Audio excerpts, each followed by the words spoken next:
Matapos ang mahigit isang buwang paghahanap sa person deprived of liberty na si Michael Angelo Cataroha sa New Bilibid Prison o NBP, naaresto na ito ng mga tauhan ng Angono Police sa bahay nito sa Sitio Manggahan, Barangay San Isidro, Angono Rizal, kahapon August 17. Ayon kay Police Major Lauro Moratillo, hepe ng Angono Municipal Police Station, hindi na nagawang makatakas at manlaban ni Cataroha na nadatan nilang kumakain. Nag-concentrate kami dun sa area na yun dahil nandun ang mga kamag-anak niya.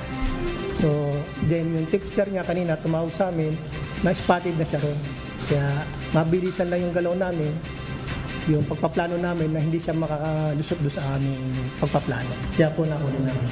July 7 taong kasalukuyan nang nakatakas si Cataroha sa maximum security compound ng NBP, habang July 15 naman nang malaman ng mga tauhan ng Bureau of Correction o Bucor na nawawala na ito dahil sa ginawa nilang counting sa mga preso.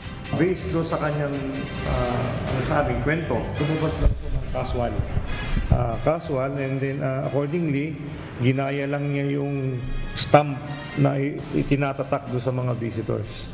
So paglabas niya, chinek siya ng gate, pinakita lang niya yung stamp sa kanya kasi ang ginamit niya is ballpen na luma. Pinag-aralan niya in short, yung kilos, yung galaw. Tapos ang sabi niya, naghanap siya ng isang tao na kasing sukat niya, kasing body build niya, so that yung pangalan, nag-ano na lang siya, gumawa na lang siya ng pangalan under a certain Julius Villanueva ang ginamit niya. Magsasagawa ngayon ng malalimang investigasyon ang Bucor kung paano nakatakas si Cataroha at nakalusot sa mga tauhan ng ahensya sa maximum security compound.